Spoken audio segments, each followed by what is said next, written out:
We'd love to share a little behind the scenes of shooting the cover photograph for my book, The Eternal Current. And I need to start by introducing you to my little brother, who is taller than me, which is little brother? yeah, which is painful at every level. But my little, bigger than me brother, Eric Niequist. And he founded and leads New Branch Films. And so I came to him and just said, bro, we've got to shoot this cover, have this idea, put a communion table in the water.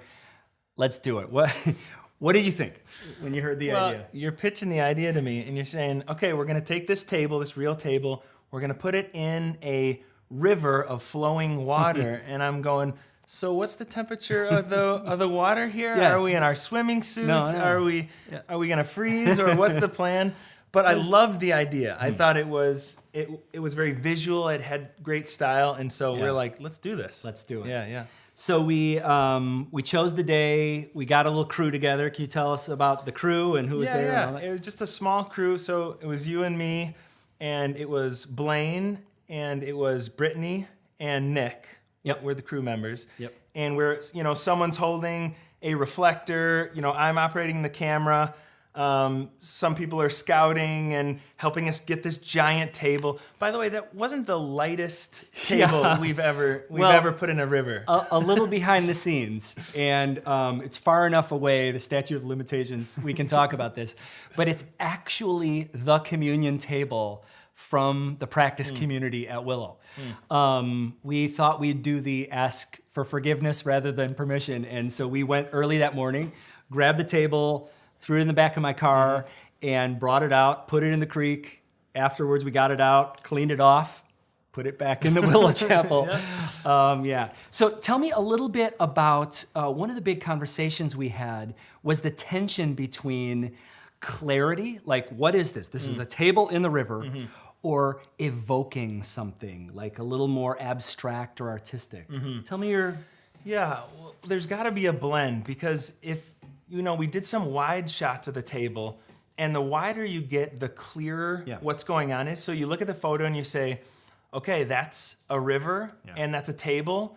And so what does that mean? And then sort of the closer we got, the more detail, the tighter, all of a sudden it was like, so I get that's a table, that's communion bread, that's wine, but is it in a river? Why is there water splashing? So all of a sudden it came from just like a clear, obvious thing to this like, what is this? What's going on?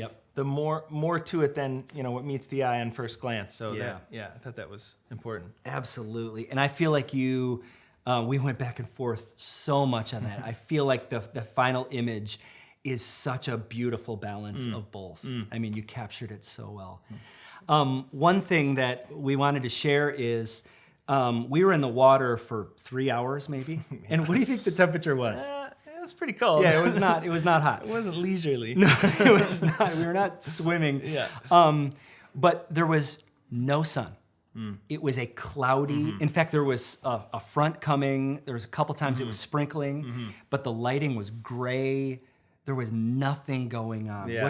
Just the overcast just makes no contrast in your picture. Everything is flat. So I'm in the water and I'm soaked, and I'm trying to make these photos great, but I'm feeling like, we don't have a bunch of big heavy lights because we're like in the middle of this river in the middle of nowhere. So we have a reflector, we're working with that, but I'm like, this isn't giving me the backlight that I want. And so we're out there for hours and hours trying to capture that.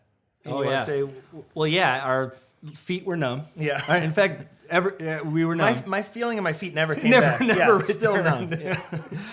But we saw this front coming. We had the conversation. Do we reschedule? All that.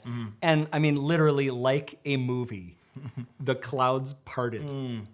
And we got this pure sunlight. And we all were like, whoa, it's happening, grab the thing. Yeah. So we got around, and every single photo that we considered for the final came in those 12 minutes. Yeah. It couldn't have been more than 15 minutes. No. And we had taken probably 3,000 photos leading up to that. And then this beam of light comes down. We're like, everybody freeze. So we take another 200. And that's what we chose from. And by 3,000, you're not exaggerating. No, not exaggerating. How many? Yeah, about that. We had multiple cards pulling in and out. 1,000 pictures. Yeah. So last question maybe. What do you hope this image captures? What do you hope people get from it? What do you hope happens? Yeah. I think for me, the photo shows that there's more going on than just what you see in the frame. Oh, yeah. There is a whole deeper level. I didn't want you to immediately understand the whole picture when you look at the photo. It's got to encourage you to take a deeper look or to dig into it a little bit deeper. And that felt pretty congruent with what you told me about the book so far. I